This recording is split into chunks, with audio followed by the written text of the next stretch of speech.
देहं श्रीगुरुश्रीयुतपदकमलं श्रीगुरुन् वैष्णवांश्च श्रीरूपं साग्रजातं सहगण रघुनाथान्वितं तं सजीवं साद्वैतं सावधूतं परिजनसहितं श्रीकृष्ण चैतन्यदेवं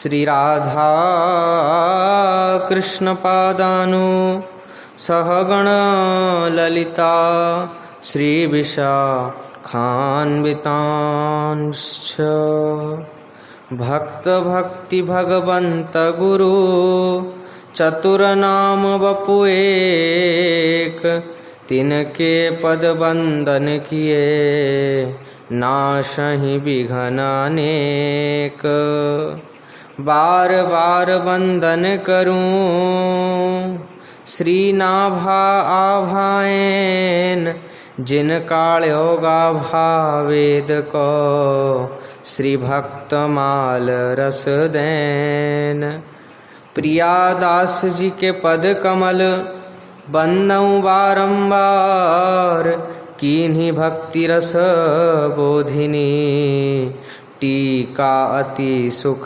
सार भगवद भगतन चरित जे गाए अधिक मिठास बार बार बंदन करूं धन श्री नारायण दास। हरि जी आय विराजिए सुनो कथा इतिहास तुम श्रोता भक्तमाल के तुम पद रज हम दास। चार जुगन के भक्त जे तिनके पद की धूर सर्वस सिर धरी राखी हों मेरी जीवन मूल। अज्ञानतिमिरान्धस्य ज्ञानाञ्जनशलाकया चक्षुरुन्मिलितं येन तस्मै श्रीगुरुवे नमः। जय रूप सनातन भट्ट रघुनाथ श्रीजीव गोपाल भट्ट दास रघुनाथ। ए छय गुसाइर करी चरण बंदन जहाँ हईते विघ्न नाश अभिष्ट पुराण। भजनिताई गौर राधे श्याम जप हरे कृष्ण हरे राम भजनिताई गौर राधे श्याम जप हरे कृष्ण हरे राम भजनिताई गौर राधे श्याम जप हरे कृष्ण हरे राम। वाञ्छा कल्पतरुभ्यश्च कृपा सिन्धुभ्य एव च पतितानां पावनेभ्यो श्रीवैष्णवेभ्यो नमो नमः। श्री गुरु चरण कमलेभ्यो नमो नमः।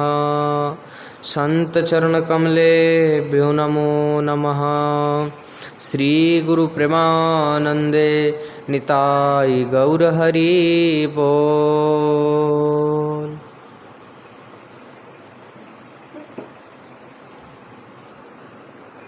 हरे कृष्णा कृष्णा कृष्णा हरे हरे हरे राम राम राम हरे हरे हरे कृष्णा कृष्णा कृष्णा हरे हरे हरे राम हरे राम राम राम हरे हरे हरे कृष्णा कृष्णा कृष्णा हरे हरे हरे राम राम राम हरे हरे जय जय श्यामा जय जय श्याम जय जय श्यामा जय जय श्याम जय जय श्री वृंदावन धाम जय जय श्री वृंदावन धाम गाइए राधा गाइए श्याम गाइए श्यामा गाइए श्याम पाइए सेवा श्यामा श्याम गाइए श्यामा गाइए श्याम पाइए सेवा श्यामा श्याम गौरी शंकर सीताराम जय जय विघ्न हरन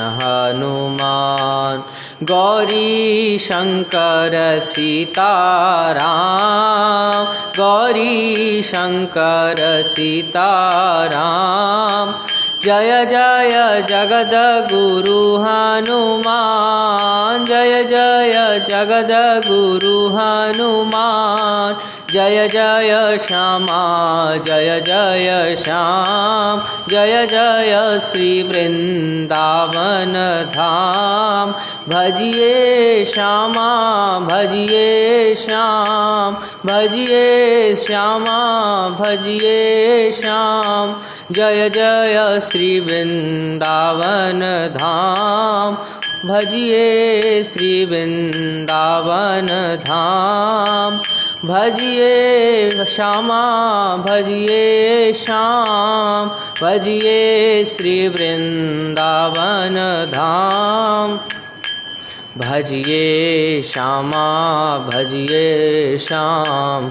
भजिए श्री वृंदावन धाम जय जय श्यामा जय जय श्याम जय जय श्री वृंदावन धाम जय जय श्यामा जय जय श्याम जय जय श्री वृंदावन धाम जय जय श्यामा जय जय श्याम जय जय श्री वृंदावन धाम जय जय श्यामा जय जय श्याम जय जय श्री वृंदावन धाम जय जय श्यामा जय जय श्याम जय जय श्री वृंदावन धाम जय जय श्री वृंदावन धाम।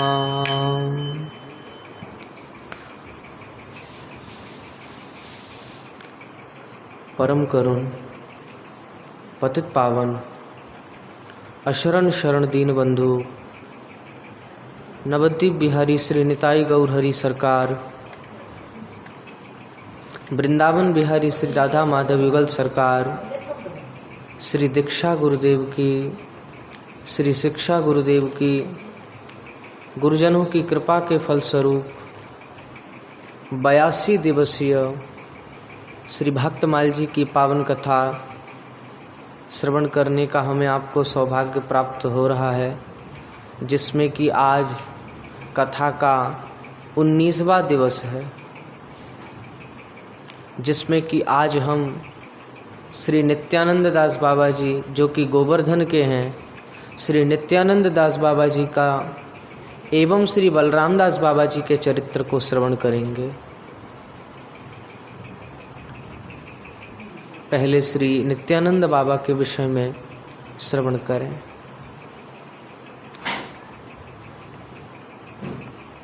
श्री नित्यानंद दास बाबा जी के गुरु का आयु उस समय लगभग 100 वर्ष से अधिक की हो चुकी थी। उन्हें कुछ दिखता न था। नित्यानंद दास उनके ठाकुर की, गुरुदेव की अन्यान्य सेवा उनकी 2 करती थी शिष्याएं, इसलिए नित्यानंद दास जी को समय मिल जाता था। वे गुरुदेव के आश्रम में रहते हुए श्री राधारमण के सेवायित श्री मधुसूदन गोस्वामी पाद के निकट जाकर हरिनामामृत व्याकरण और श्रीमद् भागवत आदि ग्रंथों का अध्ययन करते थे। नित्यानंद दास की दोनों गुरु भगनियाँ युवती थीं और वे भी युवक थे, तो आश्रम में और कोई रहता नहीं था। गुरुदेव रहते हुए भी न रहने की तरह थे। तो ऐसी स्थिति में नित्यानंद दास बाबा अपने वैराग्य की रक्षा कैसे करें, यह उनके लिए एक बहुत बड़ी समस्या बनती जा रही थी। उन्होंने कई महत् पुरुषों से परामर्श किया। उन्होंने कहा, तुम्हारे गुरुदेव महापुरुष हैं, वे स्त्रियों के हाथ का जल भी ग्रहण नहीं करते।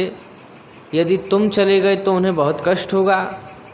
तुम चिंता न करो, गुरु सेवा ही तुम्हें बल प्रदान करके तुम्हारे वैराग्य की रक्षा करेगी।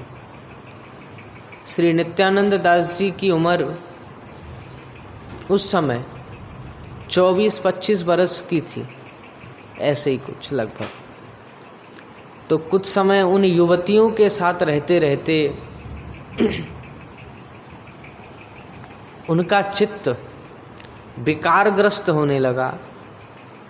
एक दिन विकारग्रस्त होने पर वे एक युवती की कुटी की ओर जाने लगे। जाते जाते 1-2 कदम गए और एकदम लौट पड़े। द्रुत गति से जाकर के गोवर्धन में पूछरी के निकट ही वन में बिना अन्न जल के प्राण त्याग करने के संकल्प से एक गड्ढे में छिप गए। 3 दिन तक उसमें निराहार निर्जन पड़े पड़े बहुत क्लांत और दुर्बल हो गए बिल्कुल। तीसरे दिन अर्धरात्रि में कोई उन्हें खींच करके बाहर निकाल लाया और बाहर लाकर कहा, मरता क्यों है, जा नाम संकीर्तन कर जाकर, और अंतर्हित हो गए। यह कौन था, वे मन मन में सोचने लगे। यह कौन था जो मुझे बरबस आकर के बाहर ले आया, खींच करके बाहर ले आया, मेरे तन और मन में नए प्राण फूंक कर अंतर ध्यान हो गया। नित्यानंद दास बाबा की कुछ भी समझ में नहीं आ रहा था। उन्होंने क्या किया, अनुमान किया कि यह कोई दैवी शक्ति ही रही होगी जो आई और मार्गदर्शन प्रदर्शन करके अंतर ध्यान हो गई। उनका अंतर एक नए बल, नई स्फूर्ति और नए उत्साह से परिपूर्ण था, जो उन्हें एक नई दिशा में जाने को प्रेरित कर रहा था। उससे प्रेरित होकर के वे उच्च स्वर से नाम संकीर्तन करते हुए मानसी गंगा की ओर चल दिए। और मानसी गंगा के तट पर एक जीर्ण कुटी थी, तो उसमें ही रहकर नाम कीर्तन करने का निश्चय किए। पर वे एक धर्म संकट में पड़ गए। हाँ, सोचने लगे कि अरे गुरुदेव मेरे बारे में क्या सोचते होंगे, उनके ठाकुर जी की सेवा कौन करता होगा, कौन उन्हें भोजन बनाकर खिलाता होगा, क्या मैं गुरुदेव के पास लौट जाऊं, उनके चरणों में क्षमा प्रार्थना करके पूर्ववत उनकी सेवा करूं, या दैवी आदेश का पालन करते हुए इस कुटी में रहकर नाम कीर्तन करूं। इस उधेड़ बुन में 2-3 दिन बीत गए। तीसरे दिन एक वैष्णव आकर के उनसे बोले, तुम्हारे गुरुदेव ने मुझे भेजा है। तुम जिस दिन आश्रम से चले आए उसके दूसरे दिन प्रातः बंग देश से 2 ब्राह्मणों ने आकर के उनसे वेश ग्रहण किया और आश्रम में रह कर के उनकी सेवा करने लगे। इसलिए उनकी सेवा तो भली प्रकार चल रही है, फिर भी तुम्हें बुलाया है, अभी साथ ही ले आने को कहा है।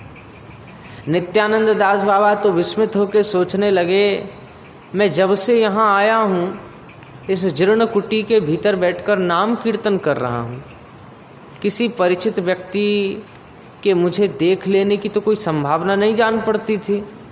निश्चय ही गुरुदेव ने अपनी दिव्य दृष्टि से मेरे विषय में सब कुछ जान लिया है। उनके लिए यह कोई आश्चर्य की बात तो है नहीं।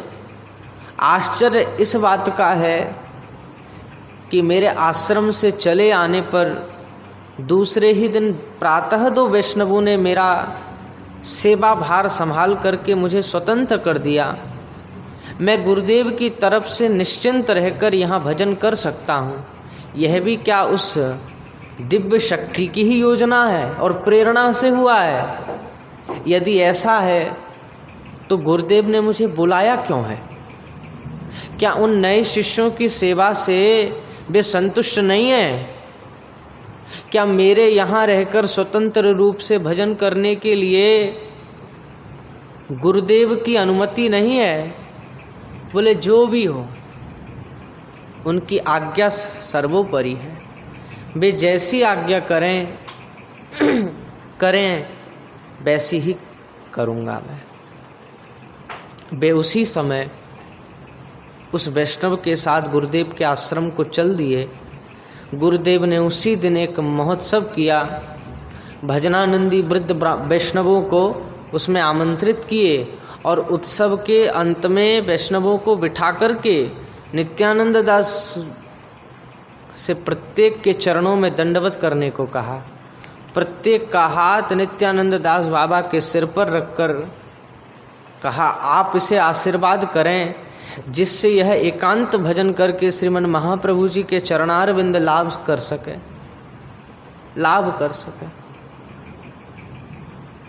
इसके पश्चात श्री नित्यानंद दास से कहा, जाओ तुम गिरिराज की तलहटी में जाकर के एकांत भाव से भजन करो। नित्यानंद दास वांछा कल्पतरु श्री गुरुदेव भगवान के श्री चरणों में प्रणाम करके मन ही मन उनके प्रति आभार प्रकट करते हुए और अश्रु पुलक सहित उच्च स्वर से नाम कीर्तन करते हुए उसी दिन मानसी गंगा लौट आए और उसी जीर्ण कुटी में रह करके निरंतर नाम कीर्तन करने लगे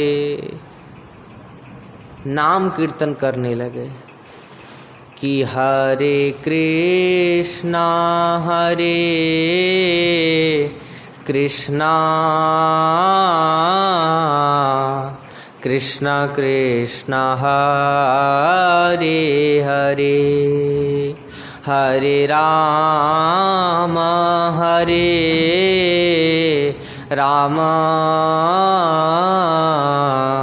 राम राम हरे हरे हरे कृष्णा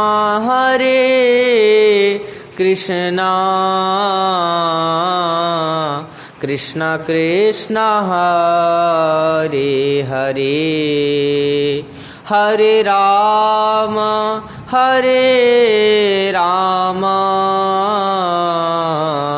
राम राम हरे हरे हरे कृष्णा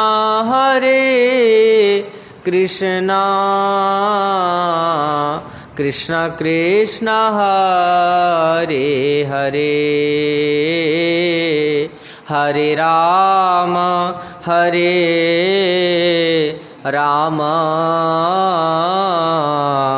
राम राम हरे हरे। खूब नाम कीर्तन किए, खूब नाम कीर्तन करने लगे। नाम रूपी भगवान की शरण लेने से फिर तो उनका मनोविकार दूर हो गया। जीव जब तक अपनी शक्ति से माया से जूझता है उसका सारा प्रयत्न, हमारा सारा प्रयत्न विफल होता है और होगा ही, क्योंकि माया भी तो भगवान की ही शक्ति है। और जब वह भगवान की शरण लेता है तो सहज ही उससे छुटकारा पा लेता है। नहीं तो क्या होता है, कबीर बाबा कहते हैं कि माया मरी ना मन मरा, मर मर गए शरीर, आशा तृष्णा ना मरी, कह गए दास कबीर कबीरा, कह गए दास कबीर। तो जीव जब तक अपनी शक्ति से प्रयत्न करता है तब तक विफल होता है, और जब वह भगवान की शरण लेता है तो सहज ही माया से छुटकारा प्राप्त कर लेता है। मामेव ये प्रपद्यन्ते माया मेताम तरन्ति ते, नाम की कृपा से माया से मुक्ति तो मिलती ही है, भगवान की चिन्मय लीलाओं में प्रवेश अधिकार भी प्राप्त होता है। नाम कीर्तन करते करते नित्यानंद दास बाबा को लीला स्फूर्ति होने लगी और श्री कृष्ण लीला रस समुद्र में स्वच्छंद तैरने लगे। एक दिन प्रातः काल जब वे लीला रस में डूबे हुए थे, एक बाबा जी ने आकर कहा, तुम्हारे गुरुदेव आज मध्य रात्रि में अप्रकट होंगे, तुम्हें देखने को बुलाया है। नित्यानंद दास जी ने सोचा, यह सब माया का खेल है, मेरे लीला रस आनंद को भंग करने के लिए माया ने उपाय किया है। अब उस रसानुभूति के लोभ में पड़कर उन्होंने गुरुदेव की आज्ञा की अवहेलना करी, और उसी दिन मध्य रात्रि में एकदम हठात ही उनकी लीला स्फूर्ति बंद हो गई, नाम कीर्तन भी बंद हो गया, हृदय में अंधकार सा छा गया। वे व्याकुल होकर गुरुदेव के आश्रम की ओर चल दिए। जाकर देखा कि गुरुदेव सचमुच अप्राकट्य हो गए हैं। दारुण दुख, दारुण दुख, और पश्चाताप की अग्नि से उनका हृदय झुलसने लगा। लीला स्फूर्ति स्वप्नवत एकदम, अब लीला स्फूर्ति नहीं हो रही। विक्षिप्त व्यक्ति की तरह वे नाना स्थानों में भटकते रहे। उस समय के तत्कालीन वृद्ध महात्माओं से, संतों से उपाय पूछे तो उन्होंने एक मत होकर कहा कि गुरु चरणों में अपराध के कारण ही तुम्हारी यह दशा हुई है। शिष्य भजन साधन में चाहे कितना उन्नत हो जाए, गुरु की अवज्ञा करने से, उनके चरणों का आश्रय छोड़ देने से उसकी यही दशा होती है। गुरु चरण ही तो भगवत कृपा के द्वार हैं। श्री कृष्ण द्वार के माध्यम से ही कृपा करते हैं, कृपा करते हैं, स्वतंत्र रूप से नहीं, स्वतंत्र रूप से नहीं। जो गुरु चरणों का आश्रय लेकर भजन करते हैं उनका कृष्ण कभी त्याग नहीं करते। कि आश्रय लइया भजे, तारे कृष्ण नाही तजे, आश्रय लइया भजे, तारे कृष्ण नाही तजे, आर सब मरे अकारण, आर सब मरे अकारण। कह दिए कि तुम किसी निर्जन स्थान में बैठ करके और क्या करो, आसन बिछा करके और उसमें उनके अधिष्ठान की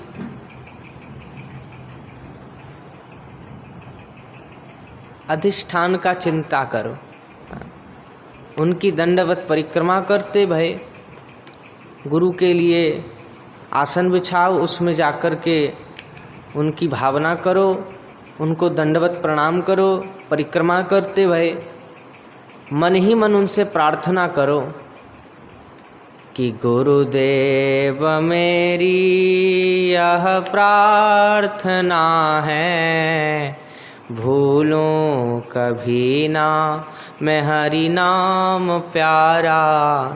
गुरुदेव मेरी यह प्रार्थना है, भूलूं कभी ना मैं हरि नाम प्यारा।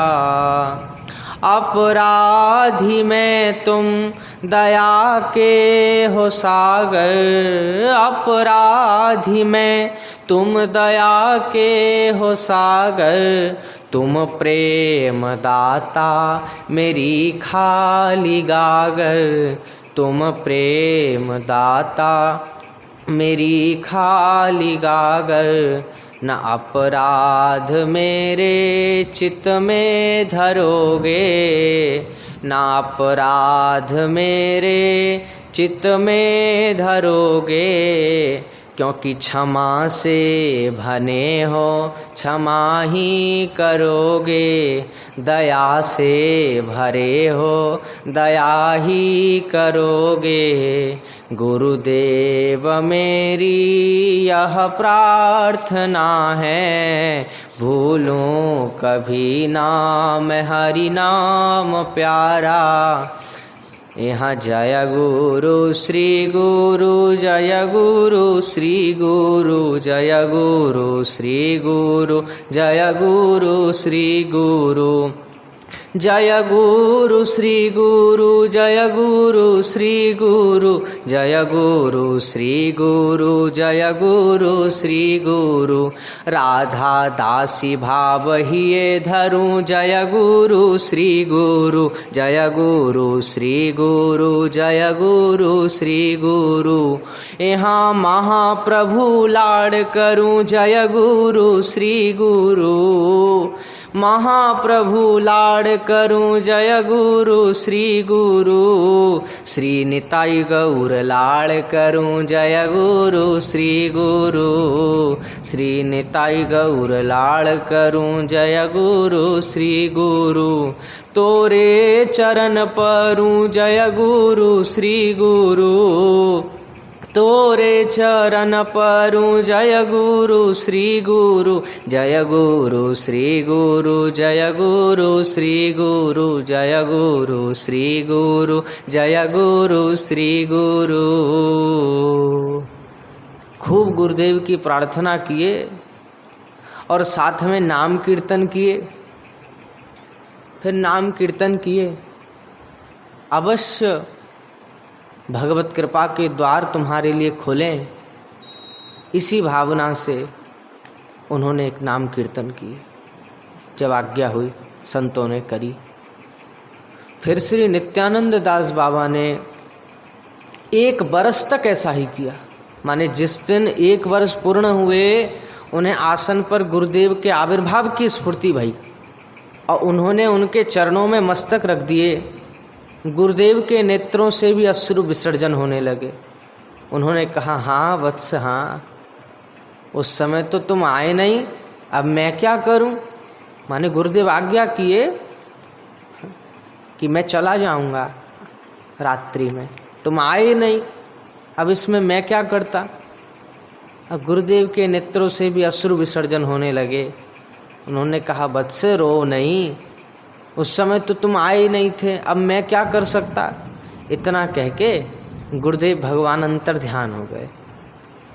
नित्यानंद दास बाबा मर्माहत होके भूमि के पे गिर पड़े। आशा की एक किरण जिसने उनके हृदय आकाश को कुछ कुछ आलोकित किया, बहती धुंधली, बह भी धुंधली पड़ गई, पर उन्होंने उस धुंधली किरण को जीवित रखा। गुरुदेव का ध्यान और नाम संकीर्तन वे करते रहे, करते रहे, करते रहे। पहले की भांति करते ही रहे और तीव्र कर दिए। पूज्यपाद श्री अद्वैत दास बाबा जी महाराज एक दिन गिरिराज परिक्रमा कर रहे तो कान में कीर्तन की ध्वनि आई। अबे सखी धारणा के पुल पर बैठ करके उसे सुनने लगे।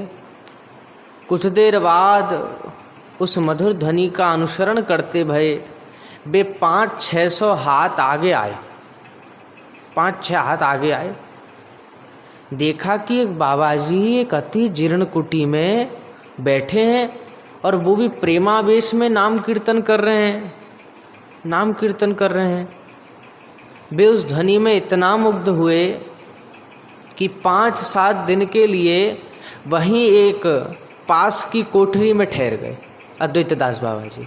और उन्हें यह देखकर आश्चर्य हुआ कि नित्यानंद दास जी सब समय कीर्तन करते रहते हैं, सब समय गुरुदेव से प्रार्थना करते रहते हैं, संकीर्तन करते रहते हैं। कब स्नान कब शौच आदि करते हैं, ये बस कीर्तन ही करते रहते हैं। अब नित्यानंद दास बाबा उच्च स्वर से स्पष्ट अक्षरों में नाम करते, 1 लाख नाम नित्य करते, और रात्रि में केवल 2 घंटे सोते। और अपने अप्राकट्य के 1 वर्ष पूर्व उन्होंने श्री अद्वैतदास बाबा जी महाराज से कहा कि मुझे स्फूर्ति में गुरुदेव के फिर दर्शन हुए हैं। उन्होंने कहा है तेरे दुख के दिन अब अधिक दिन नहीं रहेंगे, 1 वर्ष में पूरे हो जाएंगे। उसी वर्ष कार्तिक मास की नियम सेवा के पूर्व वे श्री अद्वैतदास बाबा के पास गए, उनसे विदा मांगकर मानसी गंगा तट पर आए और रास पूर्णिमा के दिन रास बिहारी की रास लीला में प्रवेश कर गए। रास लीला में कैसी झांकी! रास लीला में श्री नित्यानंद दास बाबा जी को प्रभु खींच लिए। आजो गोपाल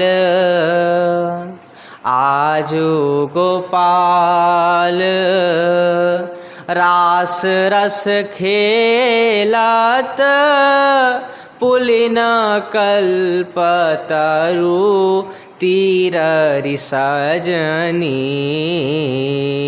आजो गोपाल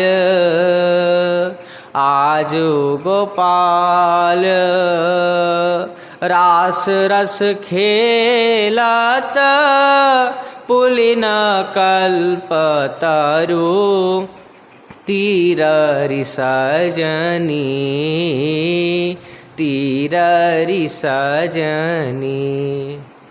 तो इस प्रकार श्री नित्यानंद दास बाबा के विषय में श्रवण किए, उनके चरित्र को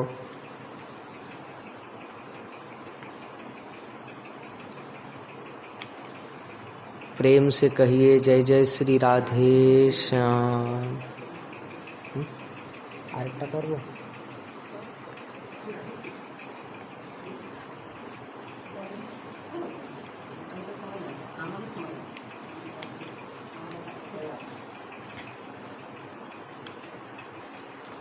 श्री बलराम दास बाबा जी के विषय में श्रवण करने जा रहे हैं।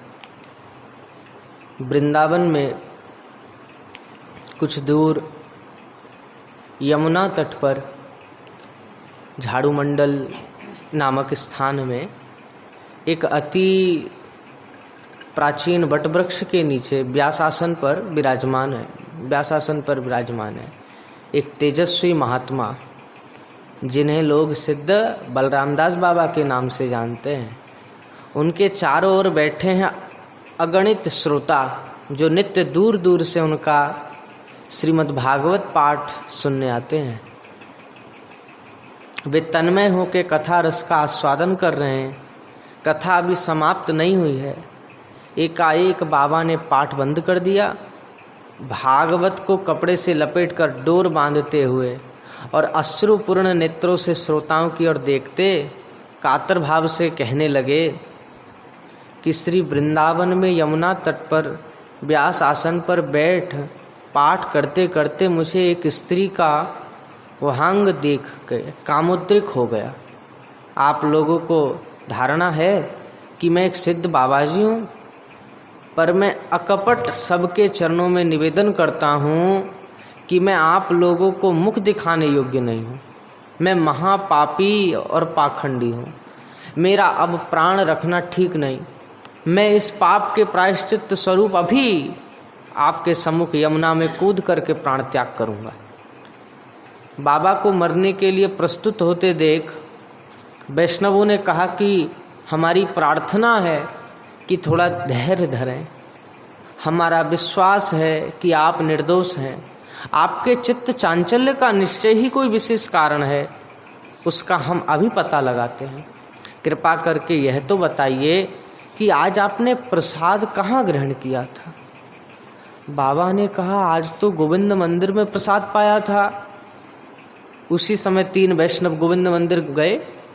पूछताछ करने पर पता चला कि उस दिन का महोत्सव कलकत्ते की एक वृद्धा वेश्या के पापड़जित धन द्वारा अनुष्ठित हुआ था। उन्होंने सिद्ध बाबा के निकट जाकर उन्हें यह बताते हुए कहा कि अब इसमें कोई संदेह नहीं रहा कि आज के प्रसाद का दोष ही था। आपके चित्त चांचल्य का कारण उस समय से सिद्ध बाबा का महोत्सवों में प्रसाद पाना बंद हो गया। उस समय प्रभुपाद नीलमणि गोस्वामी ब्रज में रहते थे और एक दिन कलकत्ते के कई लोग कुछ स्त्रियों के साथ वृंदावन आए। उन्होंने गोस्वामी जी के ठाकुर मंदिर में महोत्सव का आयोजन किया। महोत्सव में वृंदावन के सभी महात्माओं को आमंत्रित किए गए।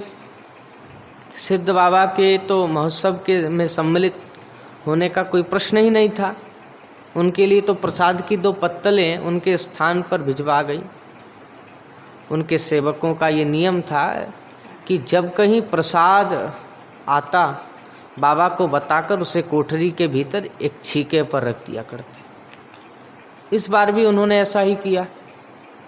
सिद्ध बाबा ने कोठरी के भीतर जाकर के सम्मान पूर्वक प्रसाद की ओर दृष्टिपात किए, प्रणाम किए, और जैसे ही उनकी दृष्टि उस पर पड़ी उसमें से ताजे रक्त की कुछ बूंदें टप टप करके नीचे गिर पड़ी। जिस कपड़े की झोली में प्रसाद रखा था अब उसका निम्न भाग खून से सन गया।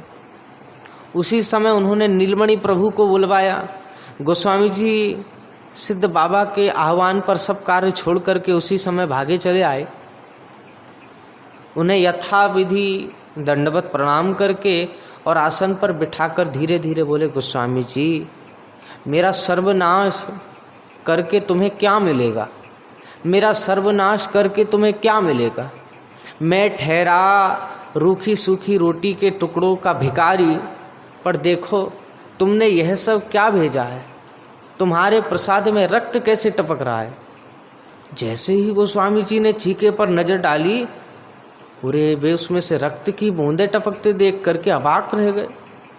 उन्होंने अपने स्थान पर जब बाबू लोगों से पूछताछ करी तो पता चला कि उस उत्सव का भी आयोजन वैश्यावृत्ति से अर्जित धन से ही किया गया था। सिद्ध बाबा ने प्रसाद फेंकवा दिए और स्थान को गोबर से लिपवा करके भली भांति साफ करवाए। अच्छा, प्रश्न यह है कि और लोगों ने भी तो उसी प्रसाद का सेवन किया था और उन्हें किसी को इस प्रकार का अनुभव क्यों नहीं हुआ? बोले वो इसलिए कि उनकी आत्मा इतनी शुद्ध नहीं थी।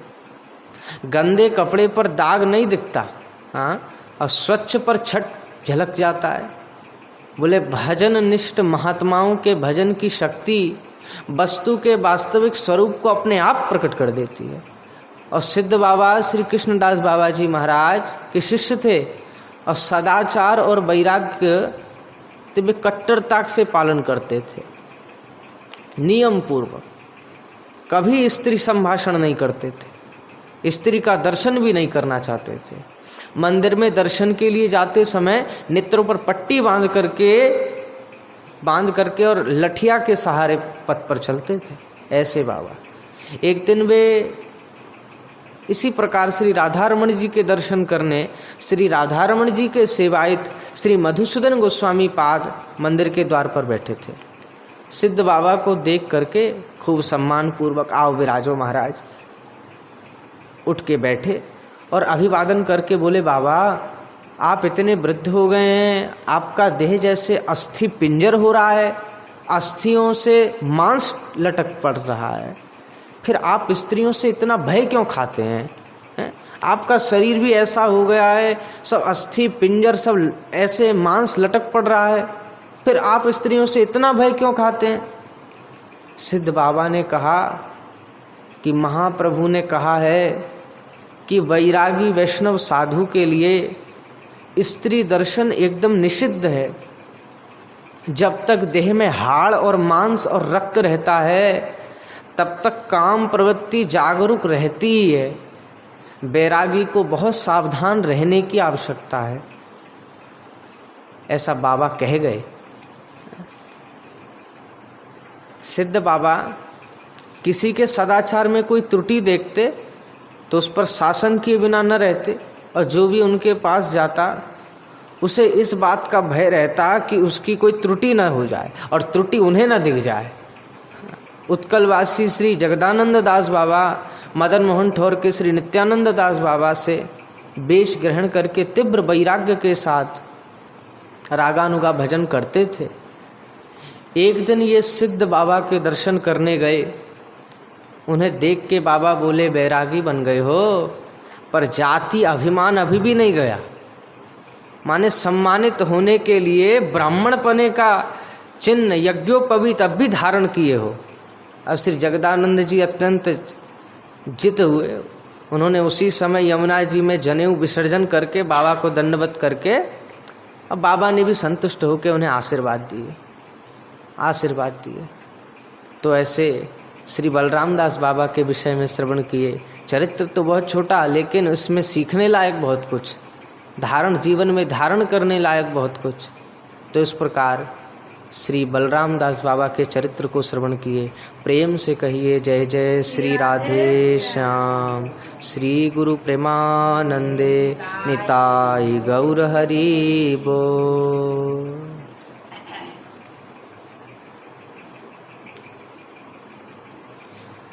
गौरांग बलिते हवे पुलक शरीर, हरि हरि बोलिते नयने बहे नीर। आर कबे निताई चाँद करुणा करिबे, संसार बासना मोर कबे तुच्छ हबे। विषये छाड़िया कबे शुद्ध हबे मन, कबे हम हेरिब सेई वृंदावन। रूप रघुनाथ पदे रहिबे आकुति, रूप रघुनाथ पदे হইবে আকুতি। কবে হাম বুঝিব সে যুগল প্রীতি। রূপ রঘুনাথ পদে রহু মোর আস, रूप रघुनाथ पदे रघु मोर आस। प्रार्थना करो ए सदा नरोत्तम दास, प्रार्थना करो ए सदा नरोत्तम दास।